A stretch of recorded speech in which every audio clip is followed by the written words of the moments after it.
Assalamualaikum warahmatullahi wabarakatuh. Halo pemirsa, apa kabar Anda hari ini? Saya Wanasari kembali hadir dalam tayangan Coffee Break. Pemirsa, ancaman peredaran narkoba di masa pandemi ternyata tidak berhenti. Sebaliknya, para pelaku sindikat penyebaran narkoba ini masih terus bekerja untuk merusak generasi bangsa. Lebih tragis lagi, berdasarkan data dari BNN Pusat, bahwa angka penyebaran narkoba di negeri ini justru menunjukkan peningkatan. Sesungguhnya, apa sih yang dilakukan oleh lembaga-lembaga terkait? Kami akan membahasnya di program ini dan sudah ada beberapa narasumber yang kami undang di sini. Yang pertama yaitu Kepala BNN Provinsi Sumatera Utara, Bapak Brigjen Toga Habinsaran Panjaitan. Selamat pagi, Bapak. Kemudian dari Dinas Kesehatan Provinsi Sumatera Utara, Bapak Teguh Supriyadi SKM MPH. Selamat pagi, Bapak, apa kabar? Selamat pagi, Bu. Sehat. Sehat ya, Pak ya. Dan yang terakhir dari Rumah Sakit Jiwa Dr. Idrem, yaitu Dr. Ferdinand Leo Sianturi. Selamat pagi, dokter, apa kabar? Ya, selamat pagi, sehat, Bu. Sehat ya, Dok ya. Nah, pemirsa, di masa pandemi ini mungkin kita berpikir bahwa peredaran narkoba di negeri ini justru menunjukkan angka penurunan, tapi ternyata tidak. Berdasarkan data dari BNN Pusat ini justru menunjukkan peningkatan yang signifikan dibanding pada tahun lalu.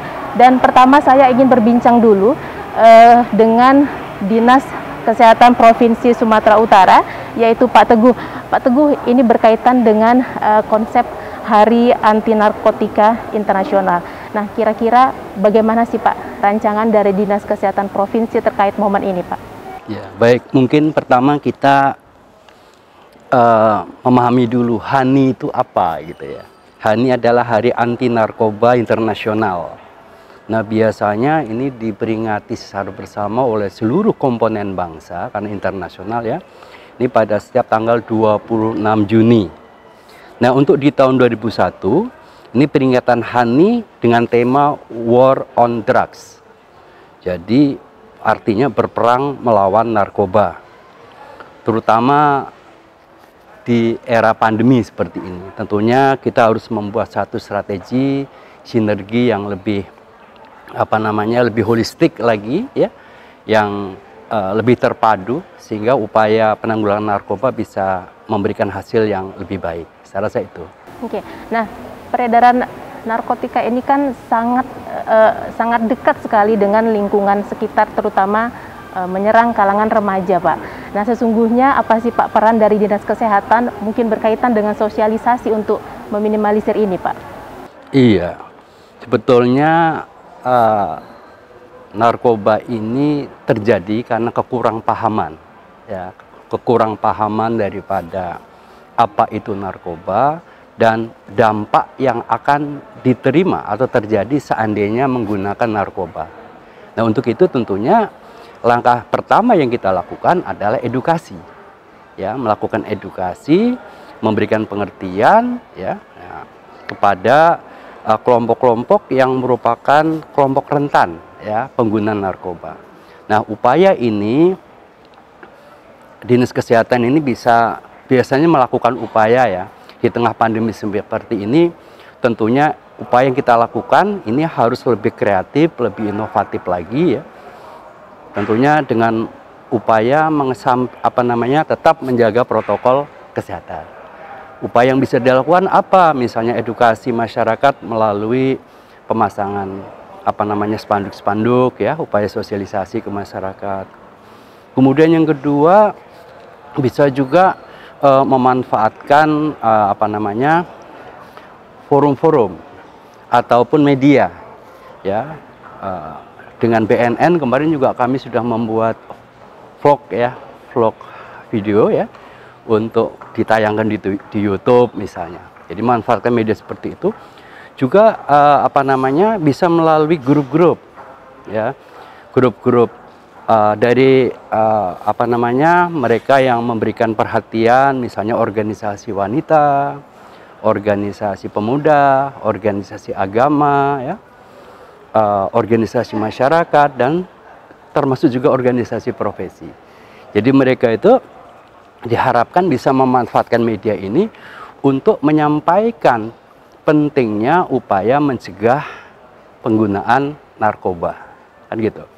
Bukan hanya itu, mungkin kalau kita mau berkreasi juga dibutuhkan pemahaman para guru, kemudian para dosen, ya, untuk menyampaikan pesan-pesan penanggulangan pencegahan narkoba ini melalui materi kuliah yang mereka sampaikan. Kan kita tahu bahwa narkoba tidak hanya menyentuh masalah kesehatan, tetapi juga menyentuh masalah ekonomi, masalah sosial, kan seperti itu. Jadi dosen ekonomi, dosen sosial, dosen kesehatan diharapkan di sela daripada perkuliahan itu memberikan pesan. Soal itu bisa digunakan seperti itu juga. Tapi sesungguhnya maksimal nggak sih Pak sosialisasi di masa situasi sekarang Pak? Ya tentunya yang maksimal biasanya itu tatap muka langsung. Umumnya kita melalui daring-daring ini, ya kan? Tentunya banyak hambatan, tetapi tentunya itu alternatif. Jadi kita tidak bisa melalui jalur utama saat ini, karena jalur utamanya mungkin sepertinya tertutup COVID begitu. Jadi kita mencari jalur alternatif yang paling tidak tetap bisa eksis, ya. Eksis, program kita tetap bisa eksis, kemudian kita bisa menyampaikan pesan. Toh juga akhirnya kembali kepada masyarakat sendiri, terutama mereka yang menjadi sasaran program edukasi kita, kan begitu. Jadi mereka dengar, mereka tahu, mereka berubah sikapnya lebih baik, dan akhirnya dia melakukan tindakan atau praktis yang sehat, begitu. Nah, di situasi pandemi saat ini juga Pak, kira-kira orang yang menggunakan narkotika, apakah ini punya potensi besar untuk lebih mudah terserang ataupun terkena virus COVID, Pak? Iya, begini. Sebetulnya ini berdampak langsung maupun tidak langsung. Kita tahu bahwa pengguna narkoba ini umumnya imunitasnya rendah. COVID, ya coronavirus 19 ini juga berpotensi untuk menurunkan menurunkan imunitas, ya. Dengan demikian tentunya secara langsung berkorelasi. Jadi pengguna narkoba boleh dikatakan memiliki kerentanan, ya, untuk terdampak kesehatan lebih buruk daripada mereka yang tidak menggunakan. Itu yang pertama. Yang kedua, secara tidak langsung umumnya sepengetahuan kami ini pengguna narkoba ini kan berkelompok. Mereka menggunakan sama-sama. Tentunya pada waktu itu mereka tidak memikirkan protokol kesehatan, ya. Mereka tidak pakai masker. Ya kalau pakai masker bagaimana bisa menghisap sabu, kan begitu. Mungkin sharing alat juga ya Pak ya? Iya, bisa seperti itu. Juga tidak cuci tangan dan sebagainya kalau kita kaitkan dengan COVID. Itu dia misalnya. Nah, kalau dari Bapak katakan tadi bahwa pengguna narkoba ini sifatnya kelompok. Nah, kalau yang di tengah keluarga Pak, kita mungkin tidak bisa 24 jam mengawasi putra-putri beraktivitas. Nah, bagaimana kita bisa mendeteksi bahwa anak-anak kita menggunakan narkoba, Pak? Ya, tentunya keluarga ini biasanya memiliki pemahaman, seorang tua biasanya memiliki pemahaman bagaimana sikap dan perilaku anak-anak mereka. Jadi sebetulnya orang tua ini harus sudah mulai berpikir, ya. Kalau anak-anak terjadi perubahan sikap sehari-hari, misalnya lebih menyendiri, ya kan, terlihat kurang fokus, ya, terlihat juga gelisah, begitu, dan terlibat kenakalan remaja, kan gitu ya, termasuk juga prestasi-prestasi sekolah dia mungkin menurun. Jadi mungkin ada indikasi seperti itu. Juga tidak kalah penting orang tua ini harus mengetahui mereka ini berteman dengan siapa, seperti itu. Jadi orang tua harus lebih care, ya, terhadap perilaku sehari-hari daripada anaknya untuk memastikan bahwa anak-anak kita ini terbebas dari permasalahan narkoba. Baik, Pak Teguh, terima kasih. Pemirsa, kami masih akan berbincang, masih ada dua narasumber kami di sini. Ada dari BNNP, kemudian dari Rumah Sakit Jiwa. Saya nanti ke Pak Toga ya, Pak Toga ya. Pemirsa, Coffee Break TV One akan kembali sesaat lagi.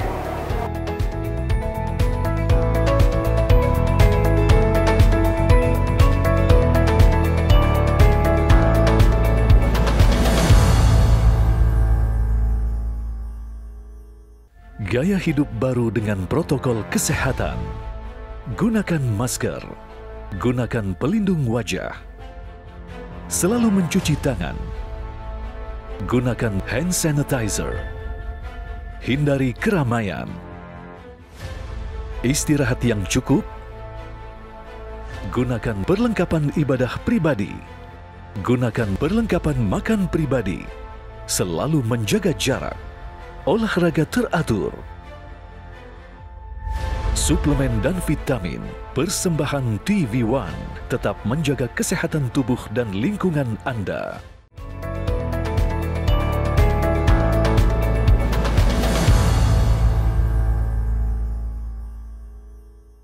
Dari kawasan Hotel Grand Mercure, Jalan Perintis Kemerdekaan Medan, Anda masih menyaksikan Coffee Break. Pemirsa, saya akan berbincang bersama Kepala BNN Provinsi Sumatera Utara, Pak Toga.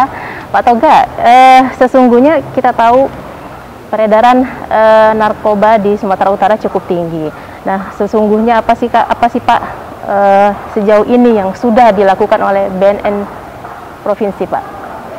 Baik, terima kasih Mbak Wana. Sebelumnya akan saya jelaskan masalah narkoba khususnya di Provinsi Sumatera Utara. Kita melihat dari angka prevalensi dulu, bahwa Sumatera Utara itu tingkat penyalahguna, korban penyalahguna ini paling tinggi Sumatera Utara. Di Indonesia itu ranking 1. Dilihat dari korban penyalahguna, pengguna, pemakai. Jadi total seluruhnya itu lebih kurang 7% dari jumlah penduduk. Lebih kurang 1,5 juta, yang pernah pakai itu lebih kurang 1,7 juta. Ini menjadi perhatian khusus mulai dari Bapak Presiden, Bapak Kapolri, kemudian Bapak Kepala BNN RI. Jadi bagaimana caranya kita menindaklanjuti ini agar angka prevalensi itu menurun di Sumatera Utara. Kemudian dari pertanyaan Mbak Wana, perlu kami jelaskan, kami di BNN ini, khususnya di Provinsi Sumatera Utara, sudah melaksanakan beberapa program kegiatan. Antara lain, sesuai dengan Impres nomor 2 tahun 2020, Aksi Nasional P4GN, pencegahan, pemberantasan, penyalahguna dan peredaran gelap narkoba. Jadi ada beberapa bidang, antara lain pemberantasan. Baik Polri maupun kami dari BNNP Provinsi Sumatera sudah mengambil langkah-langkah penindakan, mulai dari bandar, pengedar, sampai kurir. Kemudian dari bidang pencegahan dan daya mas, kita sudah memberikan beberapa kegiatan, antara lain melakukan sosialisasi kepada seluruh masyarakat, ya, instansi-instansi. Kemudian juga ada program tes urin di instansi baik itu pemerintah maupun swasta, dan banyak lagi yang lain. Kemudian juga ada program rehabilitasi. Nah, untuk program rehabilitasi ini yang kami sudah lakukan masih sangat minim. Kami sudah berkoordinasi juga kepada Bapak Gubernur, Bapak Kapolda, kemudian Bapak Pangdam, kemudian Pak Wali Kota. Nanti akan kami breakdown kepada para bupati dan wali kota sesuai dengan Impres, bahwa korban-korban penyalahguna, ya, sesuai dengan amanah Undang-Undang Nomor 35 tahun 2009, wajib direhabilitasi. Nah, inilah yang kami akan kejar. Nah, untuk pemberantasan sendiri tadi memang sudah diambil langkah-langkah, ya, banyak sudah bandar-bandar narkoba ini. Tapi mereka juga masih banyak juga yang melakukan aksi, ya. Nah, kemudian juga pengedar-pengedar. Nah, korban-korbannya ini yang belum kita maksimalkan penanganannya. Faktanya untuk di Indonesia sendiri, kalau nggak salah saya, dari korban penyalahguna itu sebanyak 3,5 juta lebih kurang, itu yang dilakukan pengobatan ataupun rehabilitasi itu baru 5.000 orang per tahun. Sedangkan untuk Provinsi Sumatera Utara sendiri tadi dari 1,5 juta sampai 1,7 juta itu yang dilakukan rehabilitasi atau pengobatan itu hanya tidak lebih kurang 1.000 orang. Ini sangat minim, ya sangat minim. Maka itu kami berkoordinasi dengan Bapak Gubernur, Pak Wali Kota supaya untuk di Sumatera Utara ini nanti akan dibangun panti rehab yang gratis untuk bagi warga masyarakat yang terpapar, ya korban-korban penyalahgunaan, dan wajib kita rehabilitasi, kita obatin, ya. Jadi tidak lagi nanti penanganan mereka ini kita masukkan penjara, tidak, tapi kemarin juga kami sudah berkoordinasi dengan pihak Bareskrim Polri maupun Polda bahwa nanti untuk kasus-kasus yang sudah terlanjur, ya penanganannya dilakukan penyidikan oleh Polri, nanti akan dilakukan restoratif justice. Nanti penyidikannya akan dihentikan dan mereka-mereka ini yang korban penyalahguna ini akan diobatin. Nah, kami sangat berharap supaya nanti di Dipanya juga di kepolisian ini tidak hanya untuk anggaran lidik sidik, tapi mereka juga menganggarkan untuk biaya rehabilitasinya. Selain tadi pemerintah daerah, kami BNNP, kemudian nanti ada pihak Polda ataupun pihak lapas, nanti akan dilakukan atau diadakan kegiatan di dalam DIPA untuk program rehabilitasi. Saya kira itu. Pak, sebenarnya apa yang menjadi faktor hingga angka rehabilitasi itu turun? Maksud kami rendah sekali. Ini kita kan, terima kasih. Jadi ini masalah menyangkut anggaran, ya secara nasional karena kita pandemi COVID ini. Mungkin anggaran kita itu sudah terkuras habis di penanganan COVID. Tapi mudah-mudahan kalau COVID-19 ini cepat mereda, ya mungkin nanti pemerintah akan mengambil kebijakan untuk anggaran itu nanti dialokasikan ke penanganan narkoba. Karena masalah narkoba juga ini menjadi perhatian khusus Bapak Presiden, ya. Karena angkanya juga berdasarkan survei nasional bahwa kematian akibat narkoba itu rata-rata satu hari itu mencapai angka 50 orang per hari. Setiap hari juga meninggal. Belum lagi dampak daripada pemakaian narkoba itu sendiri. Ada dampak sosialnya, ada dampak ekonominya, ada dampak kriminalnya. Terutama ya dampak pada kesehatan. Karena banyak juga dari mereka yang korban-korban penyalahguna, selain mereka juga reaksi daripada zatnya tadi, adiktif tadi, tapi mereka juga punya penyakit yang lain seperti sakit jantung, stres, ya, hepatitis, ginjal. Ada efek samping itu dari segi kesehatannya. Belum lagi ekonomi, dampak ekonominya. Berapa kerugian masyarakat akibat dari peredaran pemakaian narkoba ini? Di Indonesia sendiri survei 2019 itu hampir 75 triliun per tahun. Itu survei nasional. Belum lagi dampak sosialnya, ya banyak terjadi kemiskinan, ya kemudian juga dampak kriminalitas, terjadinya perampokan, pembunuhan, pencurian dalam rumah tangga, banyak itu dampak, kira itu. Oke, Pak. Jadi sebenarnya bagaimana prosedur untuk rehabilitasi yang ditangani oleh BNN, Pak? Apakah ada biayanya khusus atau? Baik, terima kasih. Perlu kami jelaskan di sini ada dua cara untuk melakukan program rehabilitasi.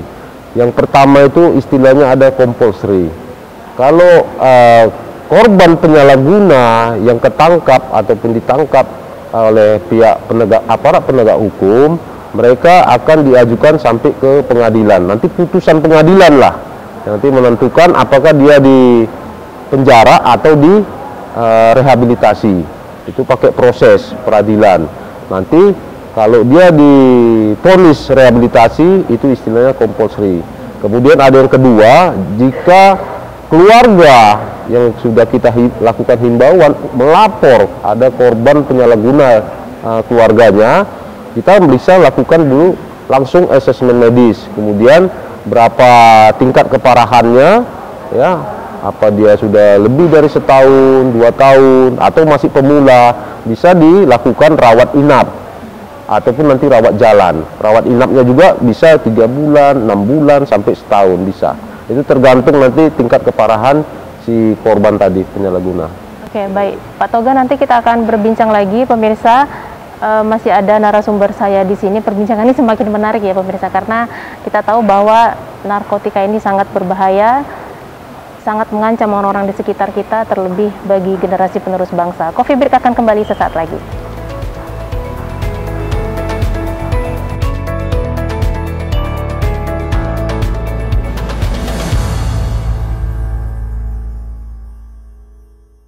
Disiplin 3M akan membantu mencegah penularan virus COVID-19.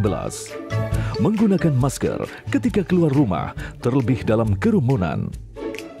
Mencuci tangan dengan sabun dan air mengalir.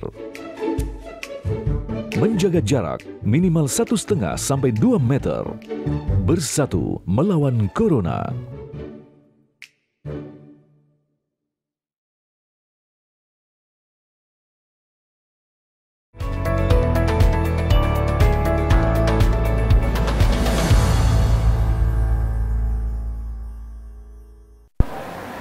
Pemirsa, saatnya kita mengetahui dari sisi medis, terutama dari sisi kejiwaan, bagaimana sih dampaknya bagi pengguna narkoba terhadap kesehatan jiwa. Saya mau ke Dr. Ferdinand Leosianturi dari Rumah Sakit Jiwa Dr. Idrem. Benar ya dok ya? Nah dokter, bagaimana sih korelasinya orang yang menggunakan narkoba, kemudian bagaimana dampak dari sisi kesehatannya dok? Baik, terima kasih Mbak Wana. Jadi seperti kita ketahui bahwasannya narkoba atau nabja itu sangat mempengaruhi baik fisik maupun psikis. Dari segi kesehatannya, maka narkoba ini atau nabja ini dibagi efeknya berdasarkan kriteria. Ada 3. Yang pertama itu adalah efek depresan, ya. Jadi efek depresan ini adalah bagaimana nabja itu sendiri bekerja memperlambat sinyal yang ada di otak dan tubuh, ya, sehingga orang-orang tersebut bisa tampak lebih rileks dan tenang. Jadi apa-apa saja yang termasuk nabja golongan efek depresan ini, contohnya itu ada heroin, contohnya itu ada morfin, ada ganja, ada golongan benzodiazepin. Itu yang pertama. Yang kedua, efek stimulan, ya. Efek stimulan, baik tadi efek depresan maupun stimulan, semuanya itu ada mempengaruhi daripada central nervous system atau susunan saraf pusat di otak. Yang kedua tadi yaitu efek stimulan. Efek stimulan itu adalah mempercepat sinyal antara otak dengan tubuh, sehingga orang tersebut tampak, orang-orang yang menggunakan nabja itu tampak lebih semangat, berenergi, dan tidak lelah. Itu yang ketiga. Yang kedua. Yang ketiga itu adalah efek nabja yang bekerja sebagai halusinogen, ya. Sebagai halusinogen itu contohnya ada pensiklidin, LSD, ya, ganja, ya, itu. Dia mempengaruhi atau meningkatkan neurokimiawi, mengganggu neurokimiawi yang ada di otak, sehingga orang tersebut mengalami gangguan atau penyimpangan dari persepsi yang dialami orang tersebut, sehingga orang itu tersebut tampak bingung, tidak sadar, sehingga merubah konsentrasinya. Jadi semua golongan nabja yang 3 tadi sangat mempengaruhi psikis seseorang. Apa yang dipengaruhi psikis atau dampaknya terhadap psikis? Yang golongan depresif tadi, efek depresif tadi itu, mereka tampak seperti konsentrasinya menurun, bisa dia amnesia, lupa ingatan, ada gangguan cemas, kemudian gangguan mood atau alam perasaan, gangguan seksual, dan gangguan tidur. Kemudian dampak psikis dari golongan stimulan yang saya sebutkan tadi, yaitu contohnya amfetamin, ya, sabu-sabu misalnya, ya, ekstasi, ya, kokain, ya, mereka, ya, golongan-golongan ini, ya, mempengaruhi atau mempercepat daripada aktivitas sinyal di otak. Ya, apa yang terjadi di psikis mereka, obat-obat ini akan mempengaruhi daripada gangguan di mood, ya, alam perasaan, cemas, gangguan tidur, gangguan seksual, bahkan yang lebih berat lagi adalah gangguan jiwa berat seperti psikotik. Nah, golongan yang kedua dan ketiga juga sama, ya, mirip, sehingga mempengaruhi perilaku dan aktivitas psikomotor baik mental seseorang. Jadi dampaknya sangat besar sehingga merubah pola pikir seseorang. Oke, dokter, berapa lama sih waktu atau jangka waktu hingga dampak narkoba ini bisa merusak baik kesehatan maupun fisik, dok, jika orang tersebut menggunakan secara kontinuitas? Baik, terima kasih Mbak Wanda. Jadi setiap orang yang menggunakan nabzia tersebut atau narkoba tersebut jadi individual, jadi masing-masing berbeda, ya. Ada yang responnya cepat, ada yang responnya lambat, tergantung dari pertama durasinya, kemudian berapa lama dia, kemudian frekuensi seberapa sering, ya, kemudian efek atau dampak yang dikenainya. Jadi semakin lama menggunakan, maka dampak yang dikenai terhadap fisik maupun psikis semakin memberat. Sebagai dokter di rumah sakit jiwa, kira-kira prosedur apa yang harus dilakukan bagi seorang pecandu untuk mendapatkan perawatan di rumah sakit jiwa Dr. Idrem ini? Baik, terima kasih Anda. Jadi rumah sakit jiwa secara khusus kita ada namanya standar prosedur operasional, ya. Salah satu yang sudah disepakati oleh rumah sakit jiwa adalah pertama, tentu mereka yang pengguna ataupun yang mau diobati, tentu harus pertama prosedurnya dia harus mendaftar, ya, di rekam medik untuk bisa mengambil nomor rekam medik, ya. Yang kedua, tentu kita harus orang yang datang atau mereka yang dibawa ke rumah sakit harus mempunyai surat pengirim atau dari instansi mana. Apakah si pengguna ini ada surat pengirimnya, ya, dari instansi mana, atau dia yang mandiri. Yang mandiri ini itulah dari yang dibawa yang dibawa oleh keluarga atau penjamin selama jika ingin dirawat. Yang ketiga, tentu dilakukan assessment, ya, penilaian terhadap pasien.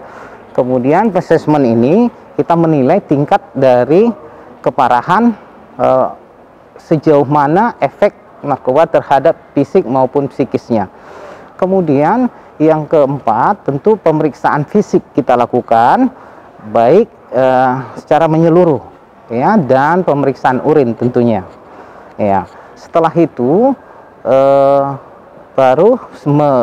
setelah itu kita sebelum membawa ke ruang rehabilitasi, kita harus cek dulu semua, ya, barang-barang bawaannya, ya. Apakah misalnya tidak boleh membawa obat-obatan, harus ditimbangkan benda-benda tajam atau bahan-bahan atau yang berbahaya.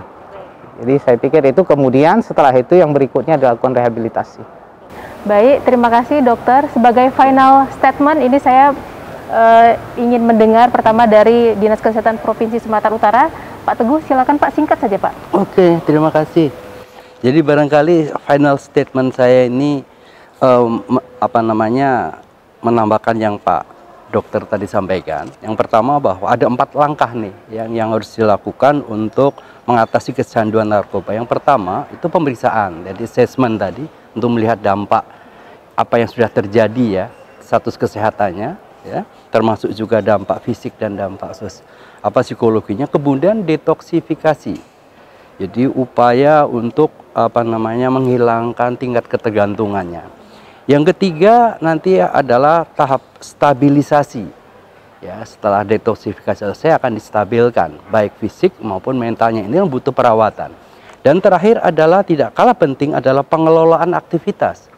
Nah, ini pengelolaan dilakukan terhadap pecandu yang sudah keluar rehabilitasi supaya tidak kembali lagi ke dunia kelamnya itu, kan gitu.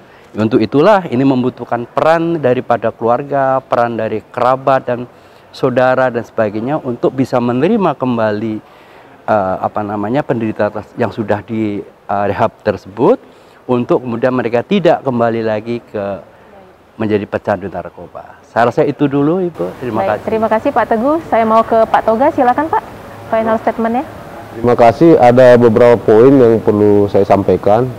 Yang pertama, jadi untuk korban penyalahguna, kami sangat berharap juga khususnya kepada kami BNN sendiri, kemudian penyidik Polri, kemudian jaksa penuntut umum dan pengadilan negeri maupun pengadilan tinggi, seluruh korban penyalahguna ini jangan lagi dikriminalkan atau dipidana penjara, tapi harus kita obatin, kita rehabilitasi agar mereka sembuh. Kemudian yang kedua, kami menghimbau atau kami akan berkoordinasi bekerja sama dengan pihak pemerintah daerah, khususnya Bapak Gubernur, Bapak Wali Kota, para bupati, kemudian juga Pak Kapolda, Pak Kapolres, guna untuk merehabilitasi korban penyalahguna ini. Kami akan sarankan untuk dibangun panti-panti rehab negeri atau punya pemerintah, yang nantinya mereka yang direhabilitasi ini akan dirawat inap secara gratis, tidak lagi berbayar.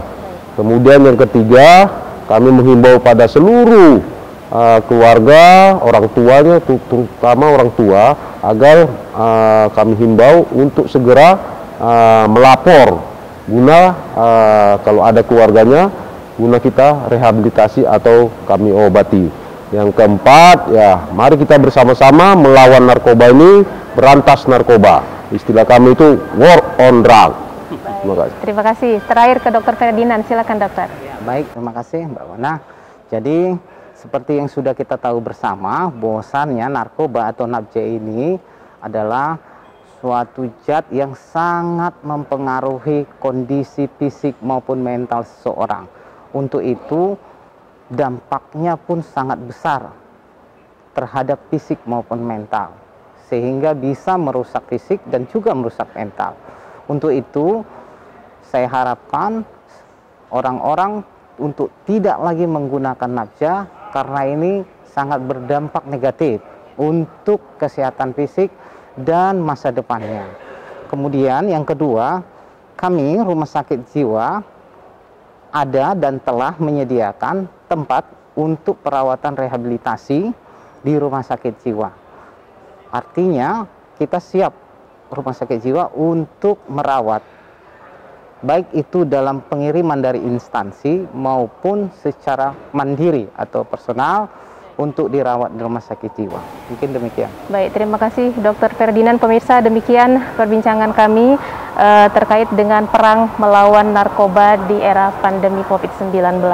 Dengan demikian, saya Wanasari dan seluruh kerabat bekerja yang bertugas mengucapkan terima kasih. Mari sayangi diri kita dan orang-orang di sekitar kita, serta perang terhadap narkoba. Saya Wanasari, Assalamualaikum warahmatullahi wabarakatuh, dan sampai jumpa.